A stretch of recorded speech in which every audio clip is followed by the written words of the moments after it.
Hi, everybody. My name is Grace Bubeck, and this is an episode of Life Challenges, which is on challenges that we face in life while being on the path. And today I'm speaking about a very particular one with Sarah Taylor, which is the divine mess of awakening. So, hi, Sarah. Hi. Thank you for coming to speak to us on Sure. this. Thank you for having me. Mm-hmm. Yeah, Thank you. it's been really wonderful, connecting with you leading Yeah, up to this. me too. Yeah. So let me just say that this online event, it's donation based, and I'm offering this freely. But if you would like to support it, I'd be very happy to receive your donation, which is a kind of paying it forward to future events being offered. And so there's two parts to this. The first part is a conversation between me and Sarah. And the second part is open to everybody to share their experiences, their questions.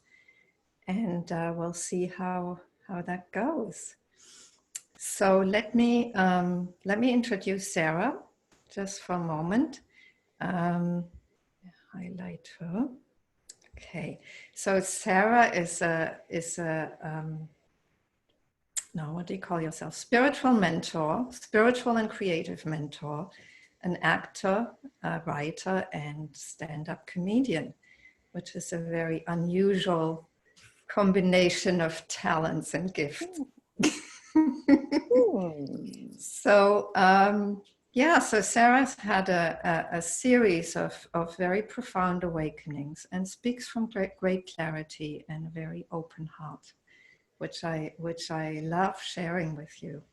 And she's also writing a book on this title, The Divine Mess of Awakening, which is also the title of a comedy show. So Sarah's creative energy goes into humor in a very particular ways, which is wonderful if you have the chance to watch her videos. She also gives Teddy Talks, which are talks with a teddy bear in a car. So check all of these out. They're very much fun. And so today we're really looking at the murkier side of awakening, which is whatever the challenges are that come up as part of the journey. And Sarah will share some of her own. I'll share whatever comes to be shared on my side, and we'll see where that takes us.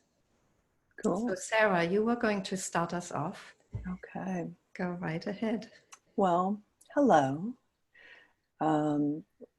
Everybody here is on the path of awakening. If you're tuning in, you're interested in awakening, and awakening has already begun for you. Or perhaps there's been a profound awakening and you're wondering, what the heck is happening? I thought this was going to be easier or beautiful or rainbows everywhere. And many of you are probably very wise and know that that's not the case. But I was not such a person. I had no idea what I was in for. I just wanted to sleep better at night, and I wanted to learn some meditation techniques. And I got on the path of Buddhism and began having some clear seeing into the nature of the self. And about 7-8 years ago, I had a profound awakening, which was not the last awakening, but it was really the beginning of a big shift. And in that awakening, I saw that the small personal self is not actually real, that it's made up of memories and the past and conditioning and messages we receive. And so I knew myself to be emptiness, basically. and it would take, years until I awakened into unity. So I guess realizing that I'm nothing, and then realizing I'm everything and nothing. But this particular window of time was very, very painful between the two awakenings. And as Grace and I were talking just the other day, some people, awakening is a gradual process. And for some, it's sudden and gradual. I don't think it's ever just sudden, because we can have these sudden moments of realization, but then there's the realization has to penetrate our life and our body. And as we were talking, our body is the last place where conditioning is held. So during this period of time, just everything that had been unmet came forward. I had a lot of trauma growing up in my household. I lived with a lot of fear. So emotional, psychological, physical threat. So I developed a nervous system was developed that was very highly strung. And I stuffed everything down. So I didn't deal with it. And it wasn't until I got on the path of Buddhism and did a little bit of therapy that I started to look at stuff. But it wasn't until the awakening 8 years ago when everything seemed to flood forward, because it had been unmet. It hadn't been looked at. It hadn't been dealt with. So dynamics in relationships, that was a big one for me, that moving through, seeing that I didn't have any personal boundaries. And, that gets tricky as we're on the path of awakening and awakening into unity, where the ultimate truth is that there are no boundaries. We're all the same thing. And yet here we are in an instrument, in a body-mind instrument. So sometimes people get really hung up on, but there's nobody here, and yet there's nobody here, and yet there is. So it was an interesting time for me to learn boundaries and about saying no. Psychic stuff came forward. There was a Kundalini awakening that was painful and wonderful. So there was a lot of mess in my life. Everything was a total upheaval of my life. I didn't know what I was doing anymore. I was doing stand-up, and suddenly that felt meaningless because everything was empty. So I was in that phase where everything's empty, and so none of it makes sense. And the personal will was falling away. There was this waiting for something to take its place. And that's messy. So the people in my life were frustrated and, some relationships fell away, unfortunately. And others came into my life, and I left my teacher, I left Buddhism. So I guess that's sort of, in a nutshell, of course, things started to integrate and resolve. Some things that needed to be resolved got resolved. Some things that needed to just be seen were seen. There can be impulses with, unmet things that we never did, that we never let ourselves pursue. So there's like this blocked energy. So, we need to do that.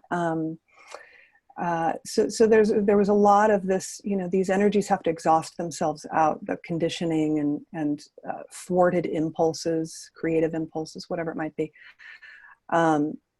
So then with the awakening in 2016, of course, these awakening moments, if you do have, kind of the sudden moments, they do tend to blow out a lot of conditioning. There are these strokes of grace, but they also, then there's the, kind of living it and kind of settling and stabilizing. So since 2016, it's been a softer kind of, there still has been conditioning arising, but now there's no loss of what I am. Whereas during this divine mess window that I was in for what seemed like many years, I would get re-identified with the conditioning, re-identified with the roles I was playing. So anger or pain might arise, it's happening in a vast spaciousness, and so two are present until there's just the one again, which is just the clear awareness. So, you know, I think that the myth is, and I'll wind it down so that we can open it up, but you know, the myth is that nothing ever arises, you don't have emotions once you wake up, and you know, that you don't deal with difficult things. So, you know, it's wonderful that you have this Life Challenges series, because, you know, you've had some non-dual teachers on who are, you know, prominent figures who, you know, they're dealing with stuff in their life and feeling pain. And, you know, we don't stop being human. We're not confused anymore about what we are. So the humanness can arise and is expressed, but it's, you know, we know what we are. So yeah. Yeah. So, you know, maybe that's a good place to get more into this theme, because, you know, the easy bits are easy to deal with, right? The Right. blissful, expanded moments, you know, they're no problem really. Except, I mean, what is a problem is that there's easily attachment to that. Yeah. But what is so confusing for people, and I know that also from mentoring people myself, it's so confusing when you're in this in this period of I got it, I lost it, I got it, I lost it. Is that something, you know, that's often described? Is that something that you would also say was part of your experience in the divine mess part of it? Yeah. I mean, emotions would flood me. So, you know, and they would sweep me up. Mm-hmm. And even if I knew, hey, this isn't really the whole of the story, this isn't what I am, this is momentary. You know, there was resistance. I think, you know, maybe as awakening matures, there's such a relaxation of just allowing everything to be as it is. And then isn't that a wonderful alchemy? Then everything just, we can see that everything has a crest to it, and then falls away and dissipates. So, you know, there was a lot of what's wrong with me. And I didn't have a guide at the time. I wasn't seeing my teacher anymore. And I was angry at Buddhism because I couldn't find anything in Buddhism that helped me with this, until about 3 years in, when I found Adyashanti's book, The End of Your World, Uncensored Straight Talk on the Nature of Enlightenment. And I was like, oh, so this happens. Okay. And so, yeah, I got it. I lost it. Was very prominent. And of course, nothing, you know, we never lose it. Mm-hmm. But it can, the experience, the direct experience is that it's gone. The clouds have descended and we can't see the sky, you know. Yes. So in those moments, you know, even just faith can get you through. Like, okay, I know that there's sky. I know that that's what I am. These are just clouds right now. Okay, I'm going to ride out the storm. And in time, I began to do that. Mm-hmm. Yeah. Yeah. You know what's so interesting to me, Sarah, is that the same, I mean, we've been talking about this already leading up to this conversation, but it's important to share this because, you know, I'm very aware that some of our audience are people who have had significant, Mm-hmm. very, very, what's the word, powerful experiences of awakening, and others do have a more gradual unfolding of awakening, you know, insights, moments of great opening, great expansion, and then things kind of seem to close down again. And you know what fascinates me is that really ultimately the challenge is very similar, whether you're on the gradual path or on a more, sudden awakening moments type unfolding. Because really, for example, the I got it, I lost it, it's like it's there in both modes, Yeah. as it Oh, were, yeah. because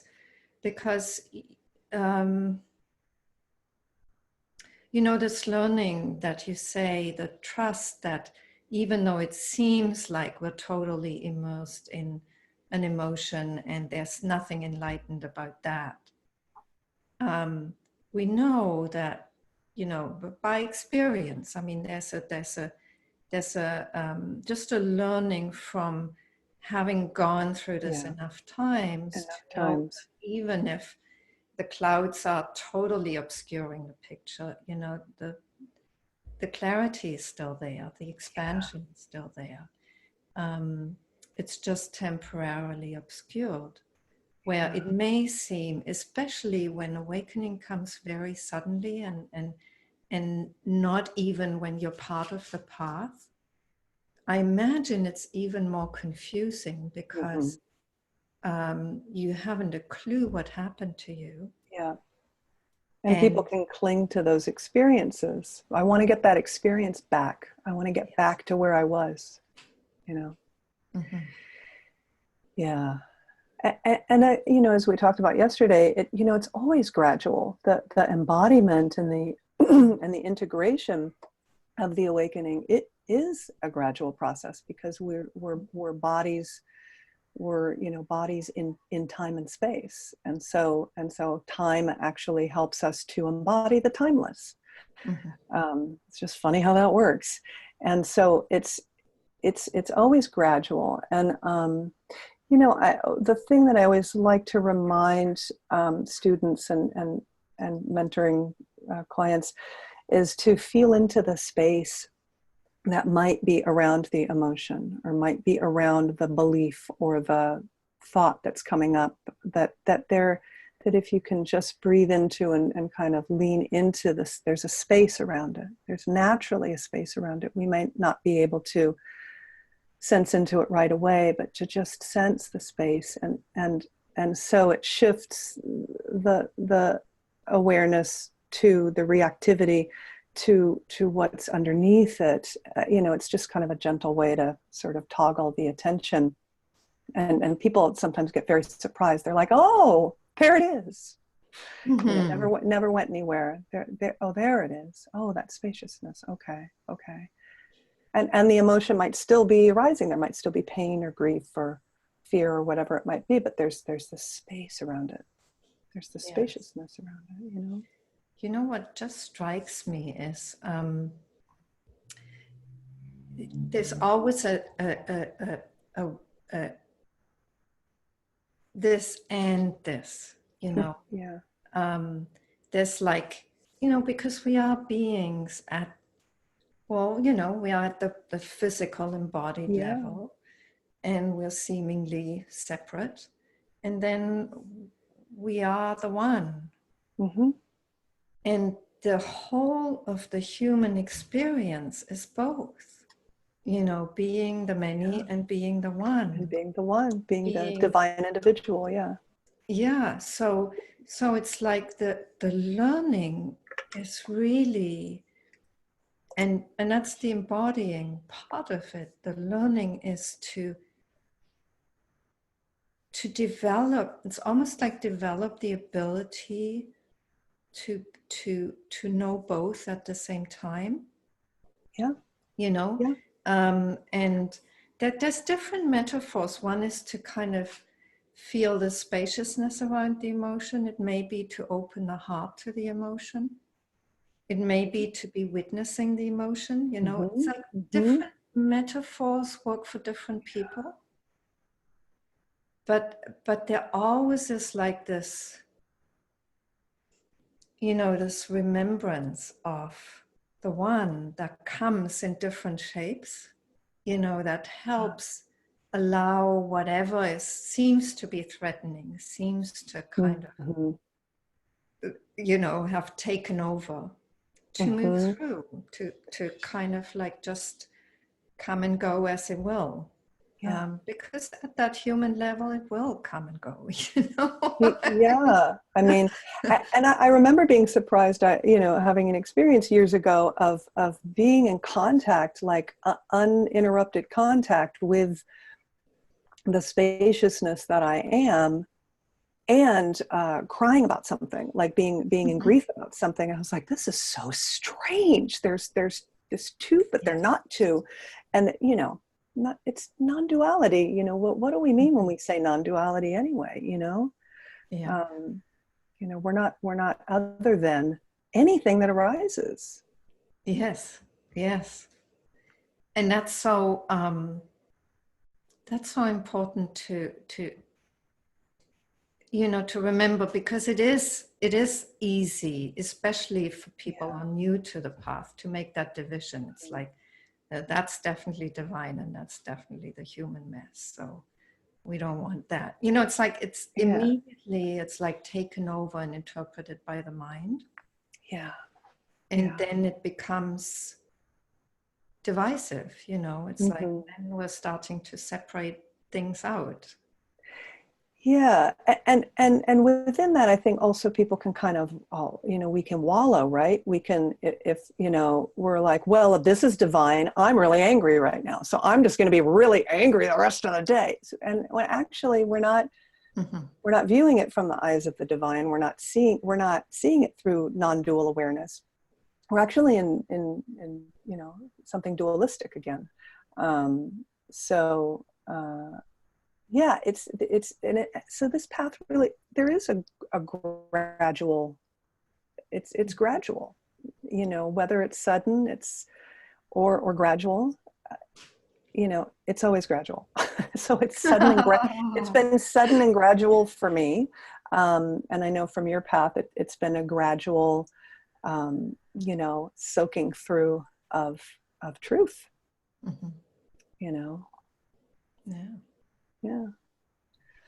And there have been some shifts too, it's like. Yeah. I'm sure you can point to these moments that like, something just fell away. What was that? Something opened. Just opened. Something just opened. Yeah. Yeah. That's right.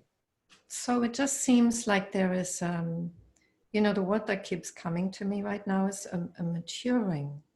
Yes. That happens. It's like a knowing how to live this in a moment to moment way, when maybe the awakening hasn't stabilized yet. It's not there 24/7. It's not an ongoing reality. It kind of fades, it goes in and out, just as the human reality goes in and out. And so there's seemingly this, I got it, I lost it, but and the maturity is to know this is just part of the integration of those two aspects of our reality. Yeah, and that's where I think practicing comes in handy. I mean, sometimes when somebody has had a profound opening or awakening, they think they're done with practice. Meaning consciously placing your attention on something. Practicing bringing your attention back to the heart, checking in with the heart, breathing into the heart. If you're going through a day where you feel like it keeps closing down, but yet you had a great heart opening at a retreat a year ago. How could this be?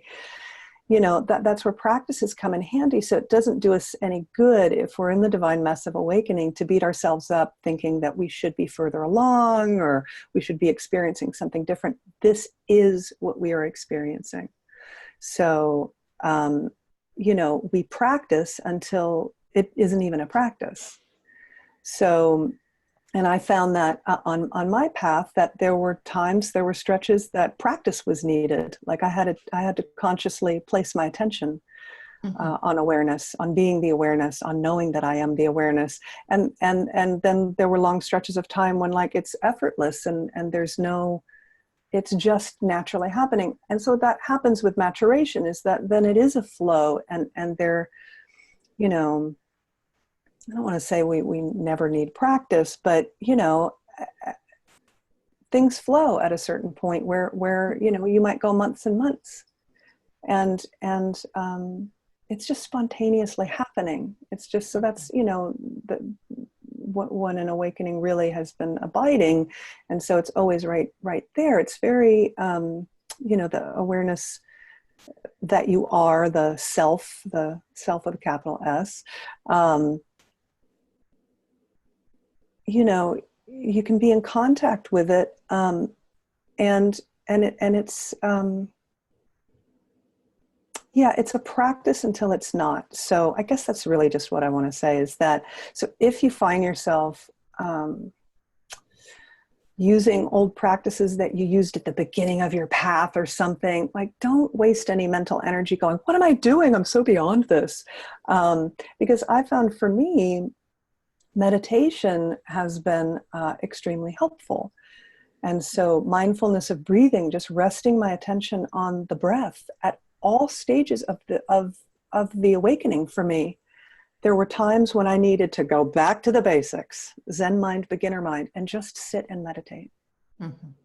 And, you know, there's no, don't ever think you're like beyond it, or, you know, it's you need practices until you don't. And if you do, then use them. You know. Well, you know, it's interesting because in my own case, one of those shifts for me was when I could see the searching clearly and it stopped.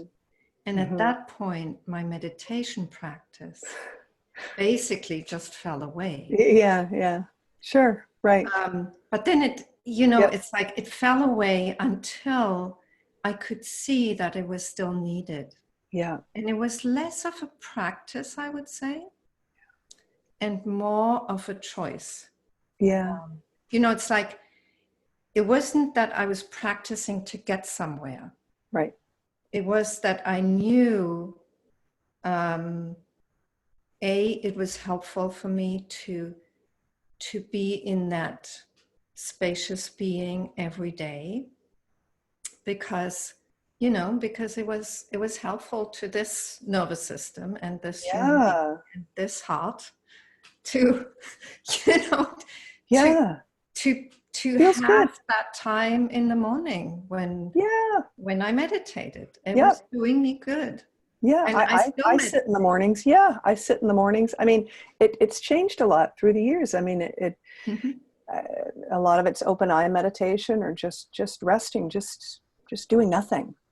Yes, it's really, for me, it's like a resting and being. I don't do it to conscious doing nothing, get anywhere. It's right. just a resting, because I just love being in that spaciousness, in that, you know, just being. I mean, yeah, and you know, there will be people who say, well, you know, it's an ongoing meditation. Life is a meditation. Yes, it is. We know it is. One doesn't exclude the other, does it? Exactly. And you know, our nervous, you know, we have nervous systems, and it can be very calming. It can be very nice to start the day with, you know, with that. But I know what you mean, where it's like, okay, you know, I always meditated to get somewhere, and then when there was nowhere to get and the seeking had ended, why meditate? And then, you know, it became clear, like, well, your nervous system, you know, you had a lot of trauma. I mean, you know, the nervous system takes a long time to kind of, I mean, I don't want to scare anybody. It takes a long time, everybody, decades. No, it can heal very quickly, and it can reorganize and restructure very quickly. But, you know, if one has had a significant amount of trauma, highly recommend meditation, regular meditation, because an instrument with a regulated nervous system can hold the awareness that you are. can hold for this huge consciousness that is permeating your being and is living through you. So we need to take care of our bodies. You know, we really need the body, so important. I think when we forget the body piece, you know, there were times when I stopped exercising because I transcended the body. So why do I need to go running? Why do I need to go lift weights? But as you said with meditation, you know, the seeking, our motivations behind things change with awakening. And so something that you used to do for a certain reason will fall away. And you'll be very surprised to find yourself doing it again, but it's done differently. Yes. Yeah. Which, you know, maybe we can get into just, you know, I know that a lot of people, like there are career issues and people lose interest during the divine mess, you know, of awakening. You know, I know for me, I just stopped doing stand-up. I said, you know, I'm not going to do it. And I was continuing to do massage, and I'd also been doing energy healing work. So I continued doing energy healing work on people, but there was a long stretch of time where I didn't perform. And then I got back to performing and it felt wonderful and new. And then I went away from it again. So I just want to really stress to everybody that if anything like that is happening for you, that's sort of par for the course. And, you know, you can't lose anything you really need to move through this life. So you know, it will come back into your life, or it won't. It'll fall away, and you know, you'll discover a different way to do things, or different things that you're interested in. You know, so I think it's important to kind of touch on that. And also, you know, we were talking the Kundalini, what was a big part of my awakening. So that was very, very, very messy. So I don't know if we have anybody on here today who have been experiencing Kundalini energy. And, you know, some people don't have big Kundalini experiences or big openings. Some people do, and it's not some marker for awakening, I don't think. But there is a reorganization of energy, personal energy in the system. Mm-hmm. And that can be strange. I was making appliances stop working, and I went through like 2 smartphones and 2 computers, and you know, things were catching on fire, literally. There was something about that my energy when I would walk into a room, or when things would get heated for me, emotional. I said during this time, during this really divine mess time, I said, I feel like Carrie at the prom. For any of you who have seen the movie Carrie, where, you know, she has telekinesis and psychic powers, and so when she would get angry, just things started flying off the shelves, and, you know, mayhem ensued. If you're into that type of thing, if you haven't seen that movie, but so it felt very chaotic, and so oftentimes people feel chaotic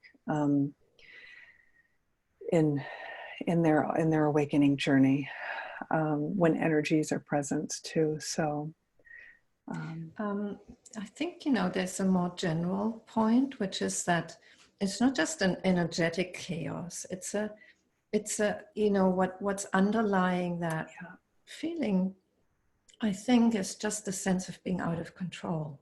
Mm-hmm. And that may be energetically, that may be emotionally, that may be mentally, you know, like there may be, I don't know, obsessive thinking that happens, or, you know, emotions that feel totally out of control. And, you know, all of this feels out of control because there's still an old habit of trying to stay in control. Exactly. So right. That's what's so confusing, because I mean, ultimately, of course, we are out of control, and we need to somehow get it that that's totally okay. You know, like the human being needs to get that. I mean, you know, the one knows it's all fine. Right. It's, you know, it has no problem, but the human being, the little mind that gets worried when it's out of control, you know, it needs to learn that it's all really totally okay. Yeah. Yeah. And that's where the confusion comes, that's where Yeah. that's where it gets so exasperating and so difficult, and feels so messy, because so much happens and it's seemingly out of control, whether energetic or emotional or mental, or in our lives, like partners are leaving, jobs are falling away. Right. All of this can happen. We're thrown up out of our place, or what. Yeah. Who knows? Could be anything. Yeah. Yeah. So there can be all of that, and it's confusing. And so the and that's where it can be so so helpful to just stop and breathe. And just do whatever helps us Yeah. expand into the open heart, the big mind, whatever it is that Yeah. helps. Or whatever is presenting itself. If it's pain or frustration or confusion or fear, opening to that too. Mm-hmm. And so what you're saying reminds me that it's so important that we remember that we're being humbled on this path, and it'll happen repeatedly. We'll be brought to our knees. So the harder we hold on for control, we keep being brought to our knees over and over and over again. And that's why these dark nights of the soul, which many people report going through with awakening, which I have, I kind of just think, especially if you're a bit of a strong-willed kind of person, or there was a lot of trauma or fear in your life. I notice people who've had abuse in their backgrounds. There's a lot of kind of wanting to control their experience, and so we're being asked to let go over and over and over and over and over again. And so, yeah, if you ever feel humbled completely and on your knees, wonderful, wonderful, wonderful. Then, and you surrender to that, and you open to that, and you say, I'm at a loss. I'm on my knees. I'm so confused. I'm effed up right now. Great. There is an alchemy occurring. Because of that. Yeah. And that's part of the maturity too, because for the old self, that would be proof that there's something wrong with us. Yeah, we're bad, we're flawed, or we're not doing the right thing, or it's like, so there's this whole shifting that's happening, and that's what takes, I think that's what takes time. Takes time. Yeah. It takes time. So if you and I have a conversation 1 year, 2 year, 3 years from now, I know I'll be in a different place as somebody who's embodying these realizations, as will you. So, it's all unfolding as it is. Yeah. I just want to give a little example that happened. Yeah. Yeah. As I was preparing for this, I was getting very flustered, and there's this old feeling of, not having enough time, being late, and, not getting things sorted out that I needed to get sorted out. And then I had trouble getting my contact lenses into my eyes. And it's like, and I could just see that, it was so strong this time. Usually it's just very faint, and, I kind of smile at it and then it's gone. You smile at it and it's gone. I love that. But today it was really quite strong. And for a few moments there, I was really flustered with it. And I thought, and then I was like, isn't that so funny? So here we talk about the divine awakening, and here's an old visitor. Yeah, and it's not like you're never going to get frustrated again. Like I was running around before, I sat down, I was like, okay, I'm ready, sweating a little bit because I was late too. So, the same kind of thing. And then I opened the computer and Zoom starting to do some things. I'm like, great. But what do you do? So it's not like frustration will never visit or, Yes.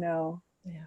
pain or confusion, about which direction to go in life or whatever it might be, Yes. but Yeah. but it sounds like there's the spaciousness. You just said, yes, and this too. Mm-hmm. Yes, and this too. I always like to say that. Yes, and this too. Mm-hmm. Yes, and this too. Mm-hmm. Yeah. I don't Yeah. know. I think my motto is more like, just, oh, here you are. Yeah. Yeah. Yeah. Here's this, here's that. Yeah. Yeah. And there's, I just find there's just such a great openness to most things. Some things are still like, yeah, they may be a bit more challenging. Yeah. Yeah. But, Yeah. I'd say probably the mess I find myself in today is there's still and it doesn't even feel like a mess anymore, but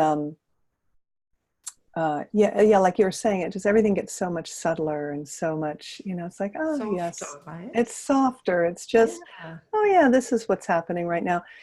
It's just kind of, again, this whole my creativity. I mentor creative people, so and my creative expression in the world is changing. I'm very different on stage than I was as a comic 7 or 8 years ago, and uh, and as a solo performer and an actor. So it's there's this sort of like, what is happening? What am I doing now? That and there's a relaxation around it now. Whereas 7 years ago when it was happening, I was gripping and going, what does this mean? I'm changing. My output is changing. How I hold this is changing. My desires and motivations around it have changed. And so who I am as an artist is really evolving and shift. I'm in a big shift right now where I'm not really sure what it's going to look like.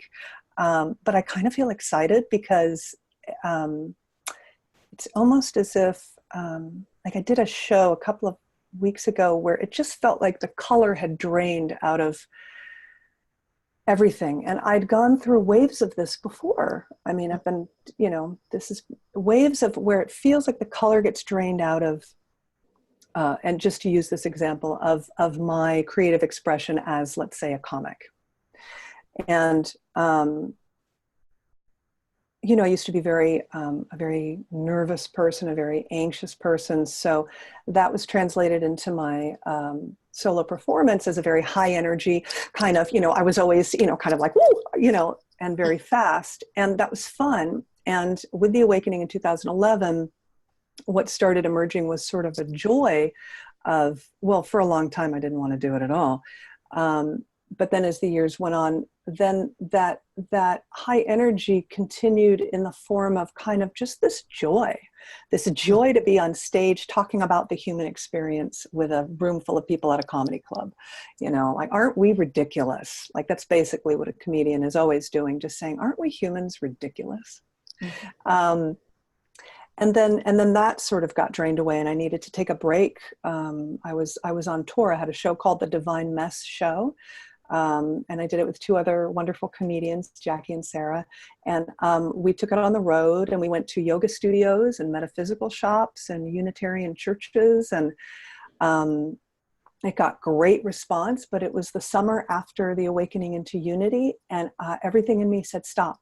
You need to get still." Mm-hmm. This is wonderful, and you're getting sold out audiences, but you need to stop.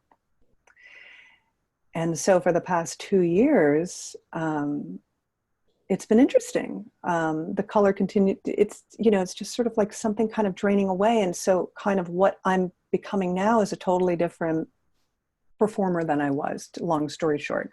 And And I think in the past I would have gotten nervous about it. What does this mean? Because, you know, identity is wrapped up into it. And some intelligence is working through us, changing how we do our job, changing how we meet life, changing how we do relationships. And we don't even, it's just happening if we keep surrendering. So I don't know what, you know, so that's why I started making videos with my teddy bear, because I was like, well, this feels like the next right thing to do. Because what else does one do after a profound awakening? You make teddy bear videos in your car.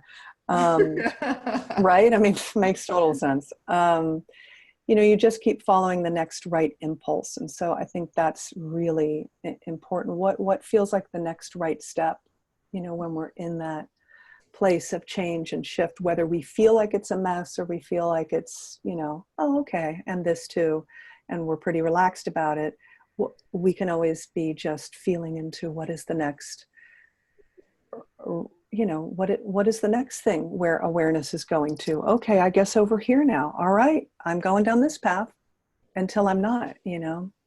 Mm-hmm. Well, I was just you know, as you were talking, I was thinking it's interesting because the right and wrong falls away too at some point. Yeah. Yeah. So it's not like what's the next right step, but just what's coming Yeah. through now. What is the And most deeply felt next, you know? Yeah. yeah. You know, like I had to, last year, I had to stop totally. I mean, there was just no energy to do anything work-wise. Or even just in my private life, you know, it was just very, very quiet, not doing anything very much. And, you know, some of my friends worried. They said, well, are you depressed? And I said, no, I just need to, I have no energy to do anything, you know, so I don't. Nothing's moving me, so I don't do anything. Right. And then it slowly came back this year. And actually, one of the things that grew out of that was the Life Challenges series. Great. Look at that. And I mean, who would have known? I didn't, I couldn't. And other things grew out of that too. And so here we are, you know, it's like and I know that if this had happened like 5 years ago, I would have been, you know, I would have like mentally argued with it. Right. And said, well, I got to do something. You know, it's like, right. How am I going to earn money? How am I going to, and, you know, it's lucky because I have a small pension from my earlier career at university. So I was at least able to pay the very basics of life from that pension. But there wasn't anything else. So it wasn't an easy, you know, it wasn't an easy time to go through. But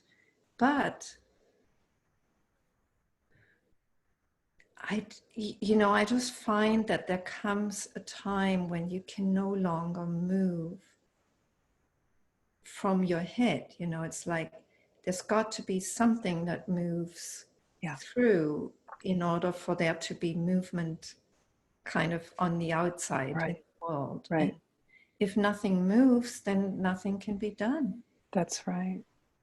And that's that divine will that gets talked about. That sort of, you know, all I know is like, you know, so what is the next deeply felt thing? Well, I seem to be going over here, so here I am, you know. And for you, as you did that, you know, everything, you know, it's fine. The earth didn't swallow you up. You're here. And and something new got created. Yeah. Out of emptiness comes something, you know. That's the creative impulse comes out of emptiness. And the interesting thing is that, you know, previous doing often was a mix of divine inspiration and more personal things. So it seems like they need to fall away so that something that's more purely just this moving in us can come through, you know. That's because right. it's like we're learning also that discernment of what has personal stuff mixed into it and what doesn't.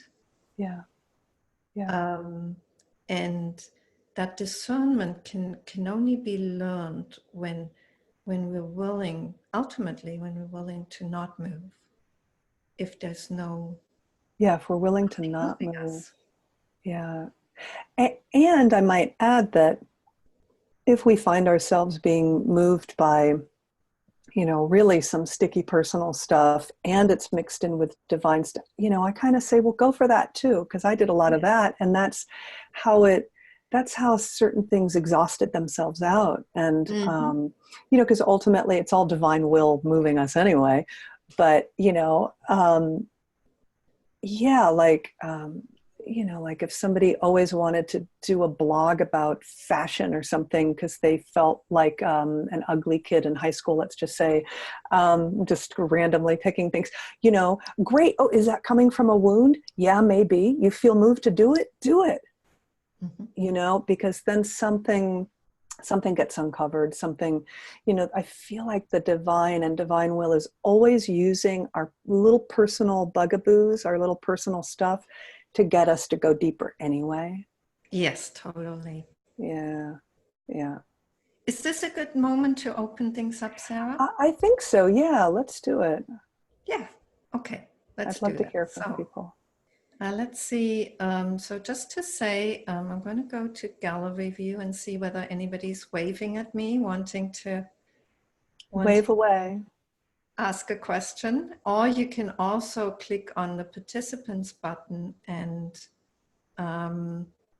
click on raise hand, and I'll know. There we go. There's one. Know that. Okay. All right. So Richard, I'm unmuting you. Okay, go ahead. Hi, Richard. Hi. Hi. You just responded to an email of mine. Oh, yeah. 2 hours ago. Yeah. Yeah. Hi. Hi. Yeah. Yeah. So I'm not sure where this is going to go. So let's see what happens. Yeah. Kind of just exploding here. Strangely enough, like you, this all started about 8 years ago out of the blue. I would call that an awakening from this perspective. It was like an overnight shift. Then there's a long story in there. What has happened at least 3 times that I could say I'm aware of, and I wouldn't know how to use the language until I heard or read somebody explain it later, but there was this spontaneous collapse of what I call the I. Yeah. When that collapse occurs, it is immediately understood by no one that nothing was ever wrong, and that there was nobody seeking, and that all is well. Mm-hmm.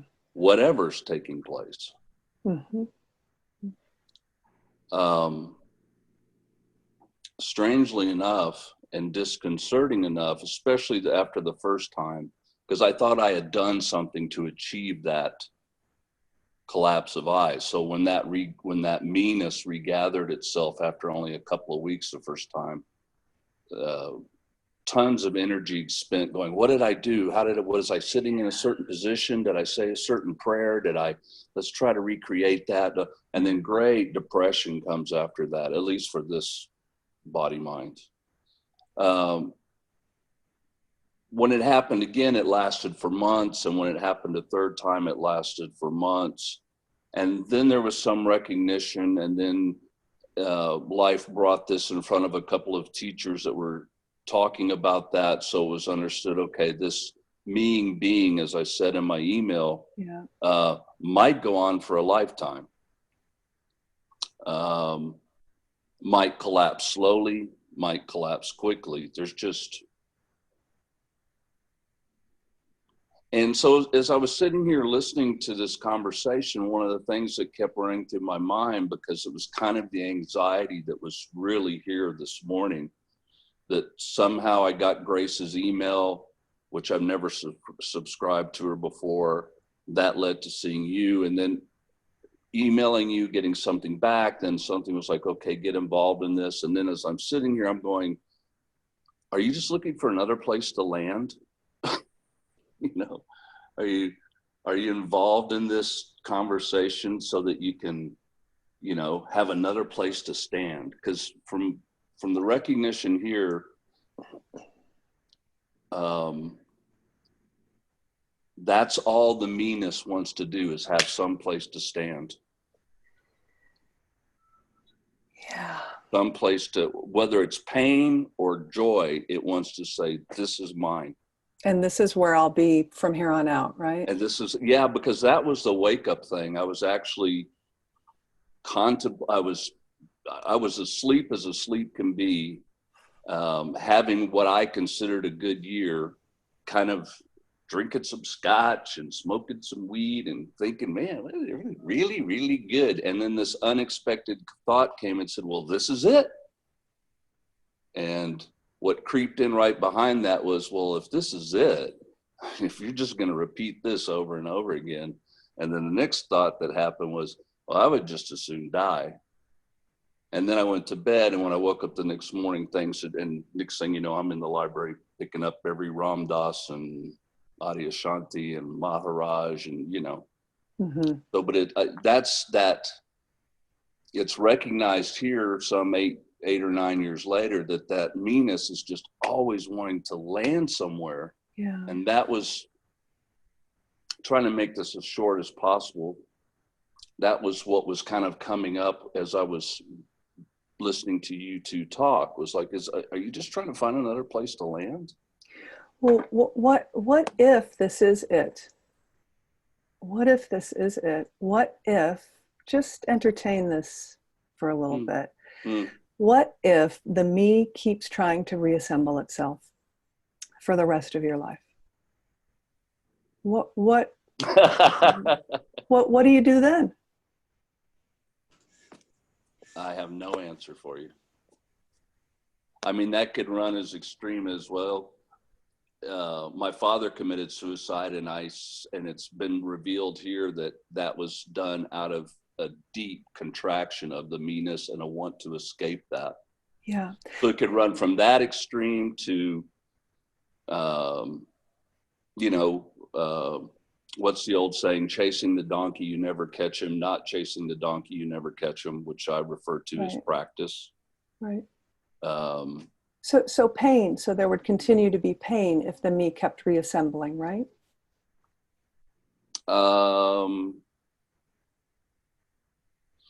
Yeah. Because it's the wanting to escape that, right? Wanting to escape. Oh, the meanness. Yeah.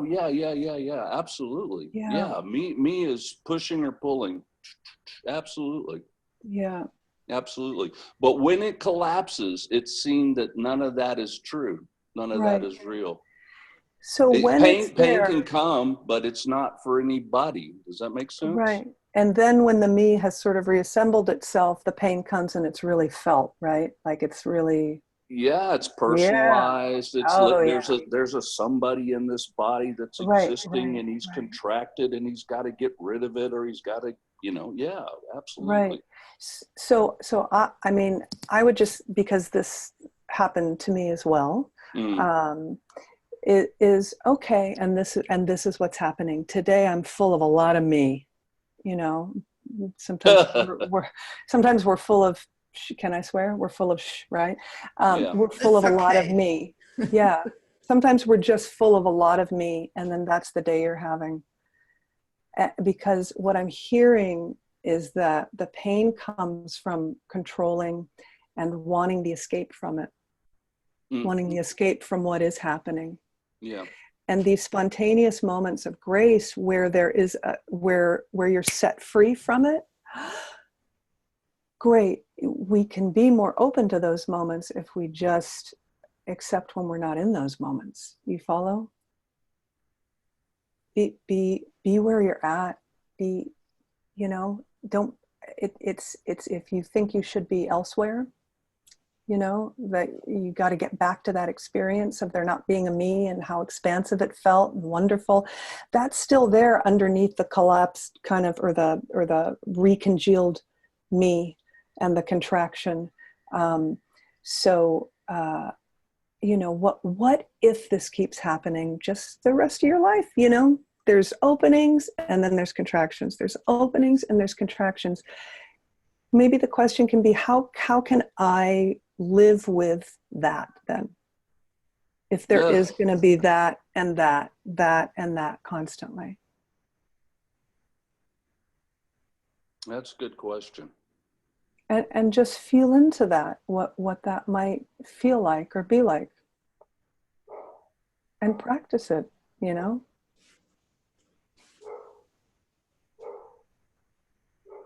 What if this is just a movement that's going to go on for a while? And that there's something intelligent happening that the mind isn't aware of, that the mind can't grasp onto or figure out. And well, whether that feels more spacious than your previous comments, I'll put it that way, because what you said previously, just the sense here is at this point that it's such a strange game, because this thing that is not actually real is trying to escape itself. So that right there makes no sense. That there's this contracted energy that's not, that somehow has put the cart in front of the horse, and it just thinks, I don't know. But what you said second feels more spacious. It's right. I don't know. It's like, I guess, I don't know. If there hadn't been the awakening, I would just call it the you know, living within the dream. And in some ways, I don't know if you ever experienced this, once there's been a one is probably all it takes of what you might hit those moments where you go, man, I wish I could just go back to sleep. Because when the pain arises and you know that it's not, you can't go back to sleep. Sorry. You're being asked to be with it. I mean, that is awake, to be with your pain. I know it feels painful and it's natural human response to want to escape it, but that is the awake part of you. The awake part of you says, okay, this is here right now. I'm in pain today. I'm in pain. And so this is here. So this is here. So this is here. Look, I wanted to kill myself so many times. I tried to in my teens, you know, and in my 20s and 30s, and even as I got on the spiritual path, and even after that, you know, awakening in 2011, it crossed my mind, So be with it. Be with that pain, because the urge to escape the pain is what causes us pain, more pain. So it's like a feedback loop, right? So I hear in you that there wants to be an escape, but what if you can just relax into, or just not even relax, but just open to things as they are right now. And however long this movement of contraction and opening, a contraction and opening lasts, there is an intelligence to it. So try that and send me another email. Tell me how it goes, you know, with that. Yeah. And this is here today. It's a painful day. Yeah, Grace. Can I come in to that? Because I just you know, I'm wondering whether it might be helpful, Richard, to realize that, you know, when you're back in the contraction and you want to escape, at that point, it's the mind that kind of, you know, uses your knowing from the expansion to tell you that it's unbearable to be in the contraction. you know, it kind of, it's not an expanded knowing at this point. It's actually a very contracted knowing that wants to control or wants to escape. You know, where the expansion in this moment would be to, as Sarah suggested, to just be open to that, to trust that this is part of, you know, how life is moving for you. It's moving in and out of that contraction, which it does for most people anyway. You know, I mean, that's basically a, you know, almost like a definition of human life, is to move in and out of contraction. Yeah. Except that for you, it's pretty extreme. Yeah. Well, I mean, it's recognized that the me is very unstable anyway, but yeah. So,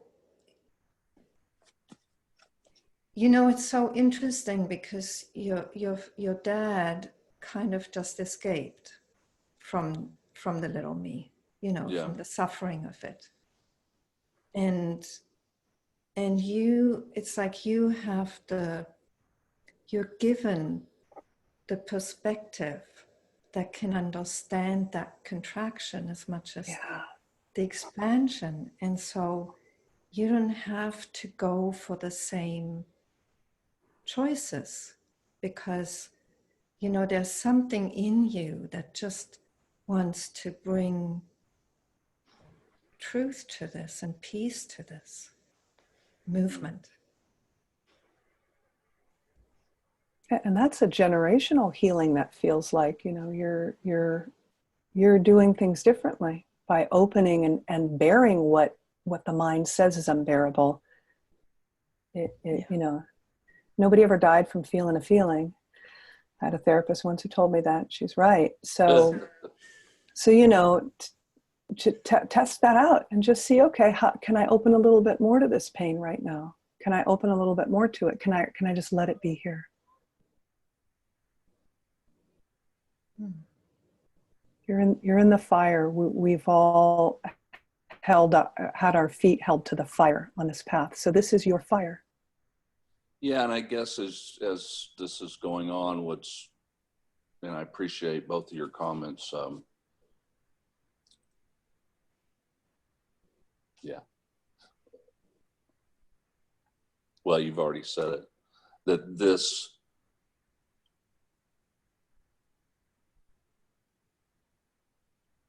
once, for some reason I didn't see it like that, but as we're sitting here talking, I see that however Grace put it, which is nice wording, it really, having had that very, again, the terminology I use is just a collapse of me, a collapse of I. It wants that back.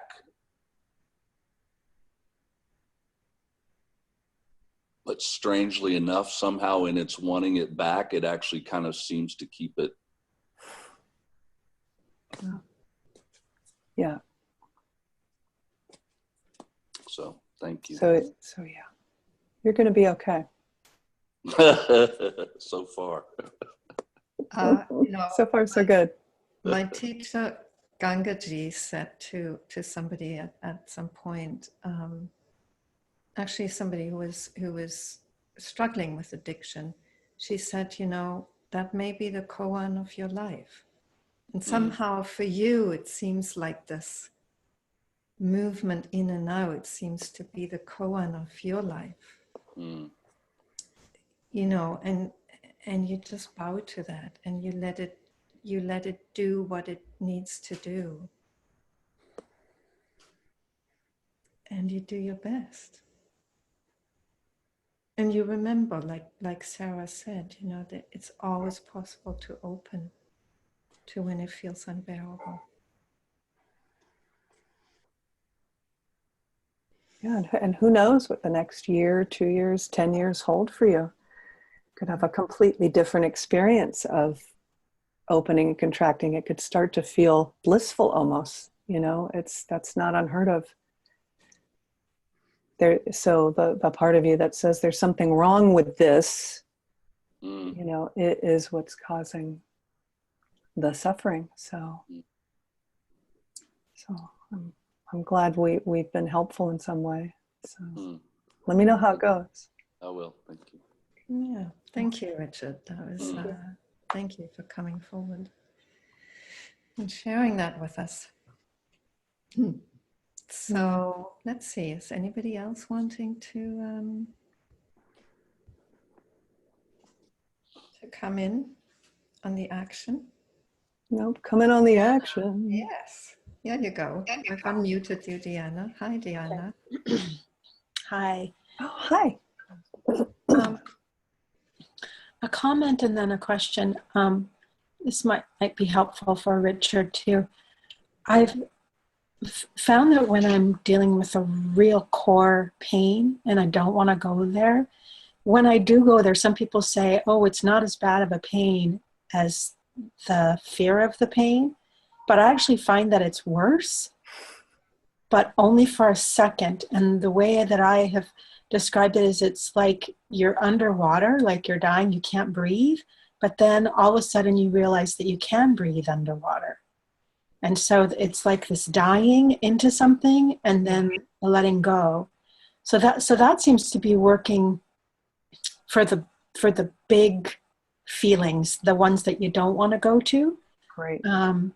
But what I'm having a little trouble with is what I'm going to call the smaller feelings. So, for example, if I'm noticing that I'm being judgmental, then I try to follow Adyashanti's kind of guidelines where you follow the question back to where is this coming from, this thought? Where is this thought coming from?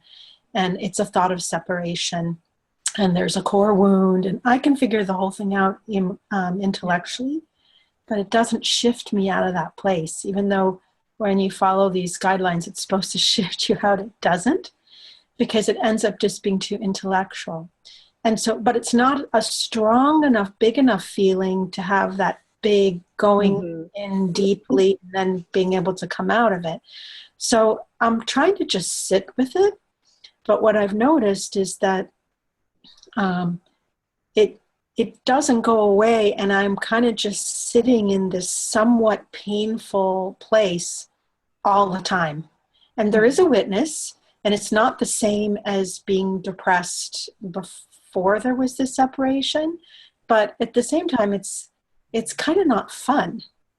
And I don't know whether that's what the dark night is when you talk about the dark night. It's like, I just feel like there's a little reprieves, but it seems like I'm dealing with my own shit all the time. Am I doing it right? You're doing it beautifully, my friend. You know, I think that's the thing. We always think we're doing something wrong on this path. Grace, do you want to jump in first and then maybe I'll join in? Or Grace, are you there? Yes, I'm there. I'm just breathing with this. You know, Deanna, one thing that that I would say is that there are times that are a bit like purgatory, in the sense that we're, you know, in a good sense. Actually, purgatory just means burning in the fire, right? So something's burning itself up as we keep sitting in it. And sometimes things do come like that. You know, it's like, damn, you know, this. I'll just give you an example of my own that, you know, I've had to really sit in that arose all the time. I moved in with a very dear friend of mine, and you know, our personalities just clash in certain ways, and I got very judgmental and very frustrated with her. And so I was sitting in the fire of that frustration and that judgment. And of course, you know, it's like I realized at a certain point that I was trying to be more spiritual than I was, you know. I mean, you know, this judgment was just arising, the frustration was arising, the anger was arising. And I was struggling with that arising because I thought I should be above that. I should be, you know, I should be further along the path than that. And so, you know, just allowing the sheer fire of that to to just to just do its job, because I didn't know how to get out of it. I didn't know what to do with it. I had no clue. You know, like all the things that I knew how to do, they worked maybe a few moments and a few days at a time or a few hours, and then I was back with the frustration and the judgment and the anger and, you know?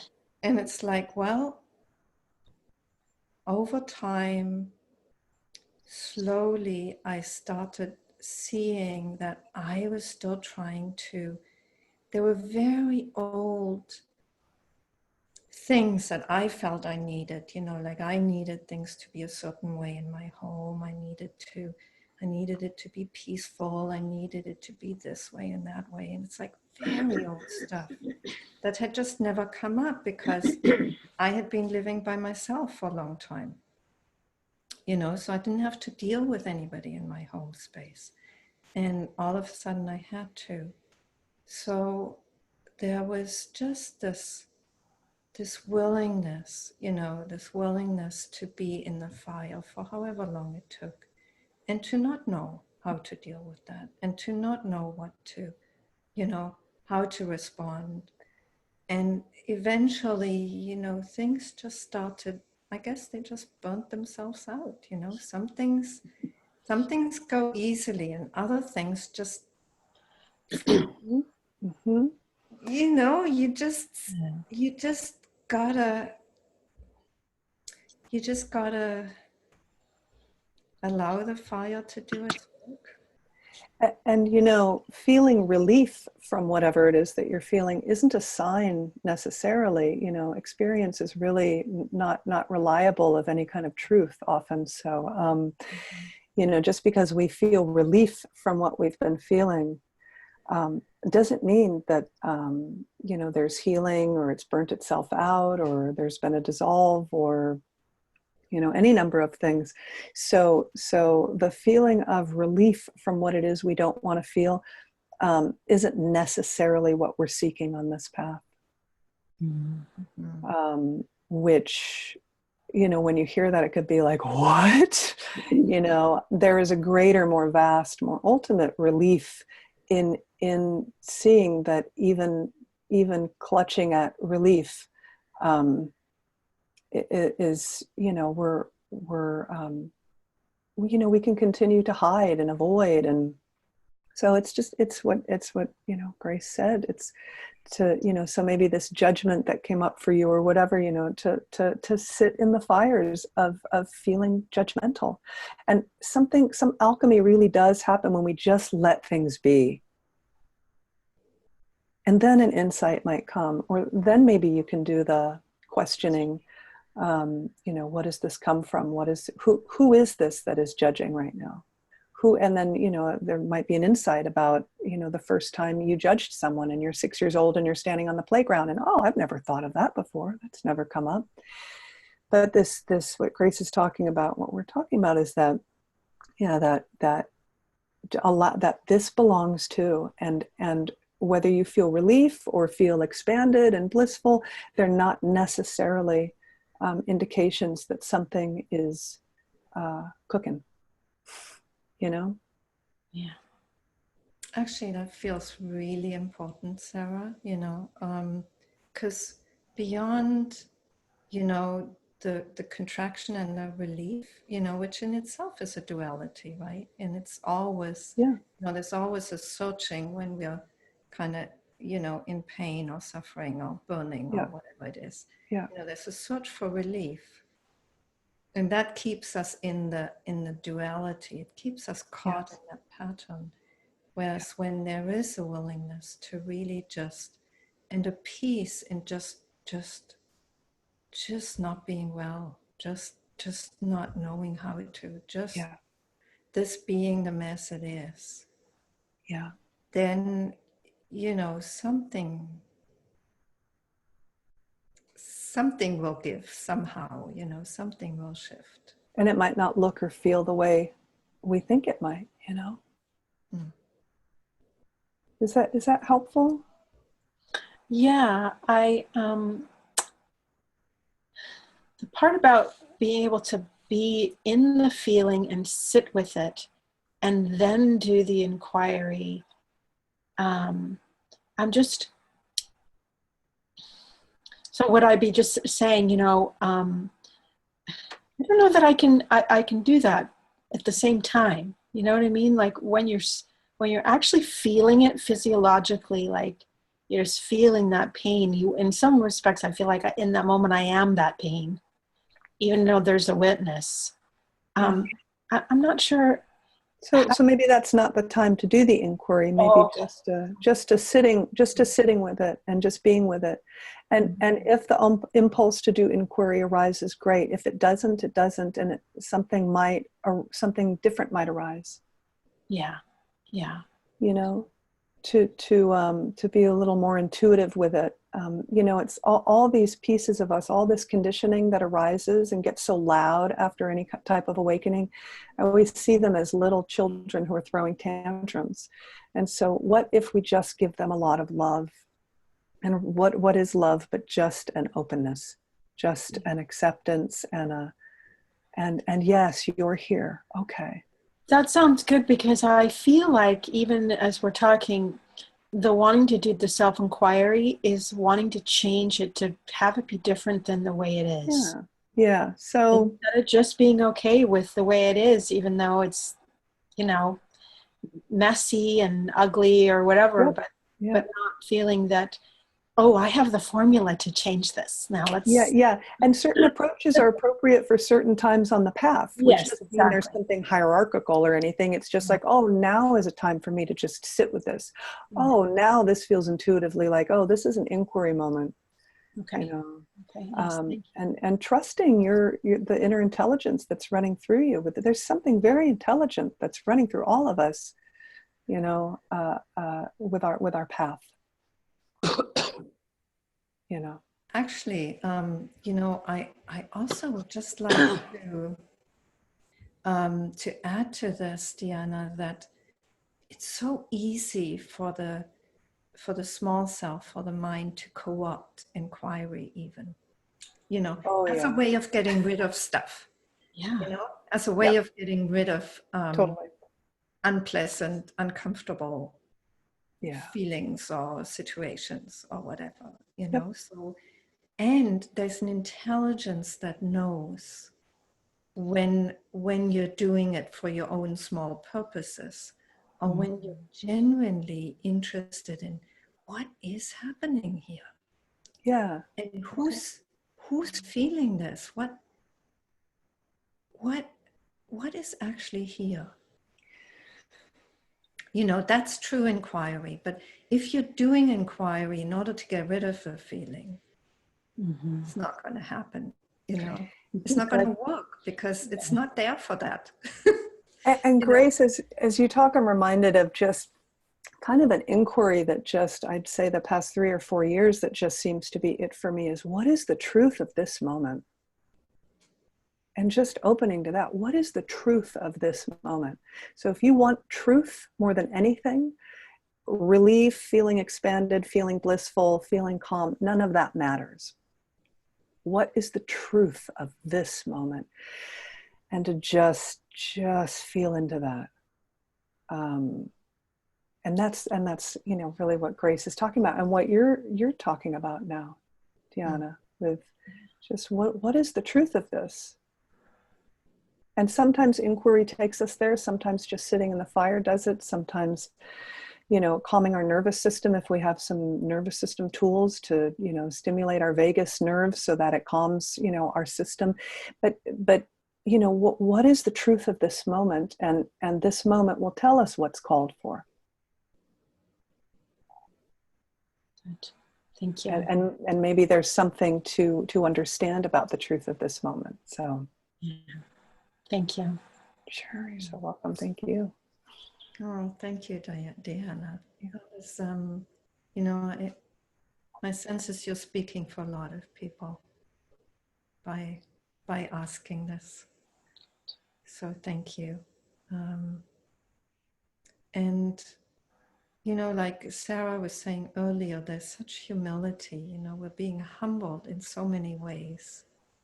And for me, that certainly was very humbling to sit with this, you know, and to not know, for all the tools to fail. Yeah. Yeah. And you know, in some ways, at some point, there was just the kind of a sense of, okay, well, this is here. Here I am. This is it. Mm-hmm. That's the truth of this moment and the next moment and the next moment, you know, right, until it changes. Yeah. And that's where the alchemy starts happening. You know, that's where the grip gets lost of that old conditioning. It will go, you know. It's just not going to go how probably you want it to go, you know, and how you're trying to get it to go. Yes. Yeah. Being humbled is such a beautiful thing. Yeah, and it opens us to the truth of each moment. This is the truth of each moment. This is the truth of each moment. Yeah. So we're kind of coming to the end of this, but I just want to open the space for one more question, if that's okay with you, Sarah? Yeah, sure. Okay. Is anybody else wanting to come in or share something, ask a question? Now is your moment. And you can always email Grace or I too. So, yeah. Yeah. Okay. Well, looks like we've come to a natural close of this. So Sarah, let me just ask you whether there's anything that you want to add to what's been said or shared. You know, I think you and I touched on this yesterday when we were just chatting that, you know, a very common question, complaint, comment on the path always seems to be, there, you know, there's something wrong with where I'm at. You know, I'm supposed to be somewhere else. I'm supposed to be feeling something different. I'm supposed to be experiencing something different. I'm supposed to be different. So, you know, the biggest lubricant on this path is to, I think, is to open to what is presenting. This is, wherever you're at, isn't the whole of the story. It's not the entirety of things. You know, whatever is presenting itself, that's the facet on the diamond that is being polished, I like to say. So fully be with that facet today, this moment, this, you know, because that's what's presenting itself. We all think we're supposed to be somewhere different, you know, experiencing something different. So it's a very common. So I mean, you know, gravitate towards, you know, events like this and mentors and books and teachings and, you know, or not, you know, it always changes anyway, what's needed and what facet on the diamond's being polished. So, yeah. Beautiful. Thank you so much, Sarah.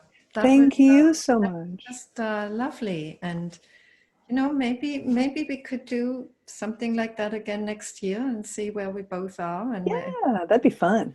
Yes. Well, who knows? Maybe it wouldn't be fun, and that would be okay too, because that would be the truth of this moment. But yeah, sure. Yes, absolutely. So thank you again. Thank you all for joining. Thank you, And everybody.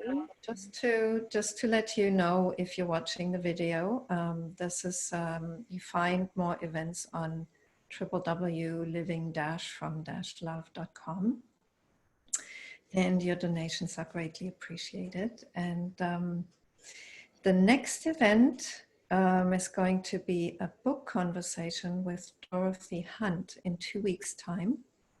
Her book is called Ending the Search. I can't remember the subtitle. I love sharing Dorothy with everybody because she's really special. She's very beautiful, very clear. I was asked to teach by Adyashanti, and she's not very well known outside of the Bay Area, San Francisco area. So if you have a chance, come in on that. And yeah, thank you to you all. Thank you again to Sarah. Thank And you. see you again soon. See you again soon. Bye.